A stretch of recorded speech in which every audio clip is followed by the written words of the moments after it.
a young doctor, a broken-down motorcycle, and thousands of kilometers of open road stretching across South America.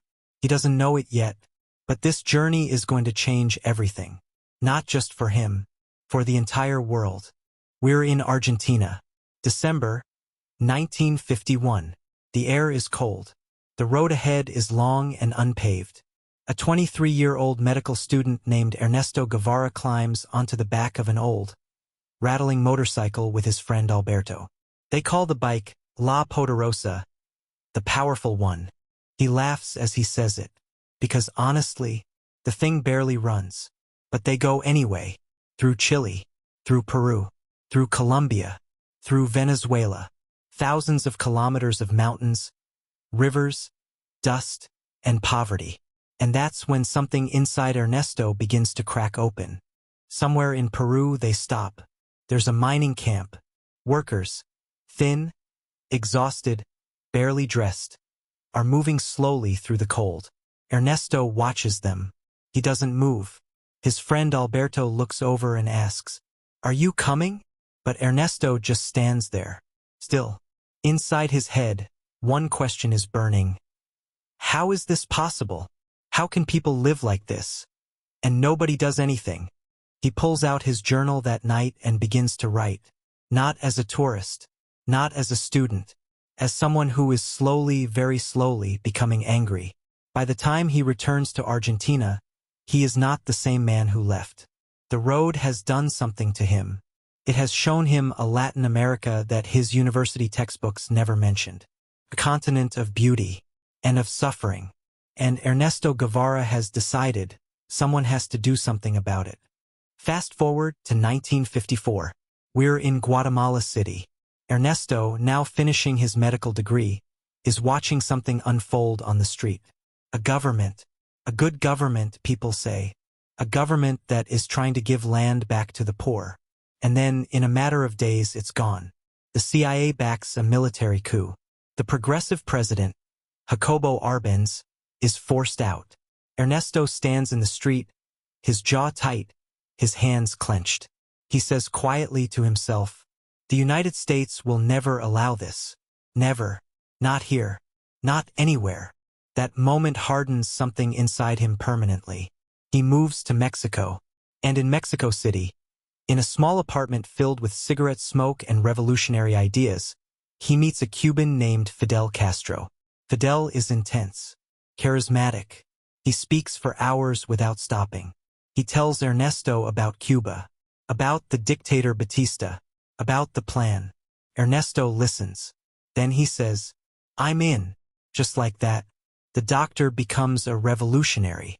December 2nd, 1956. A small boat called the Granma lands on the coast of Cuba. 81 men step onto the shore.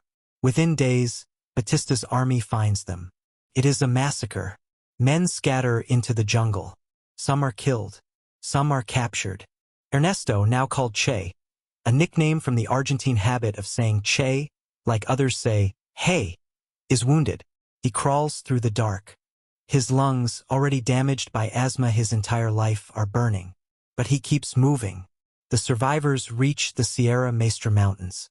And from those mountains, exhausted, hungry, and hunted, they begin again. Slowly, the guerrilla army grows. Che came as a doctor. He becomes something else entirely. He is brave in battle, cold under pressure, and completely, absolutely committed. Fidel trusts no one the way he trusts Che. 2 years later, on January 8, 1959, they ride into Havana. The revolution is complete.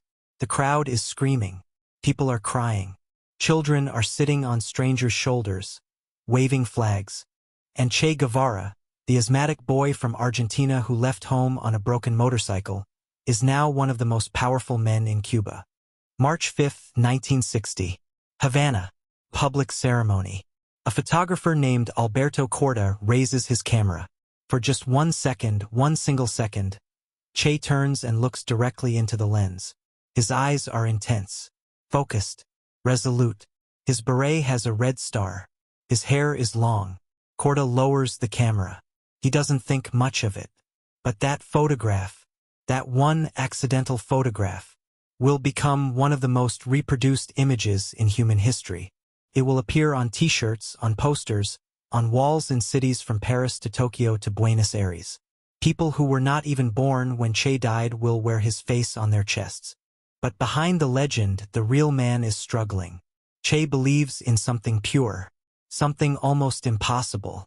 He believes that a person should work, not for money, not for personal gain, but for the good of others. He sleeps in his office.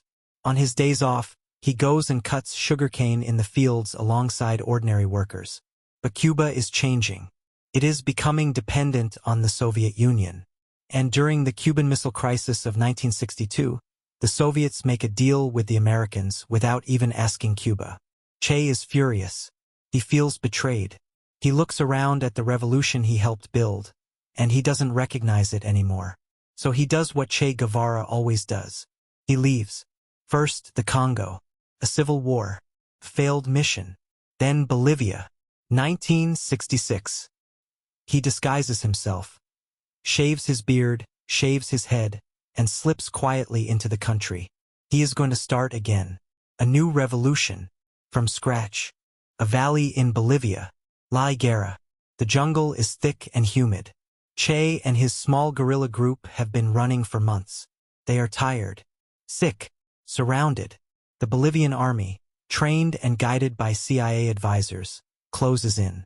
On October 8, 1967, it is over. Che is wounded, captured. He is brought before a soldier. The soldier looks at him and asks, "Are you Che Guevara?" He looks back, exhausted but calm, and says, "Yes, I am." The next morning, October 9, 1967, Ernesto Che Guevara is executed. He is 39 years old. Here is the strange thing about Che Guevara. In life, he was complicated. He was brave and brutal. He was idealistic and ruthless. He fought for the poor and he ordered executions. History does not give us simple heroes. But in death, he became something much larger than any single man. He became a symbol of rebellion, of sacrifice, of the burning need to say, "This is not right, and I will not look away." Whether you admire him or you condemn him, the question he spent his life asking is still worth sitting with today. When you see injustice in the world, what do you do? Do you look away, or do you get on the motorcycle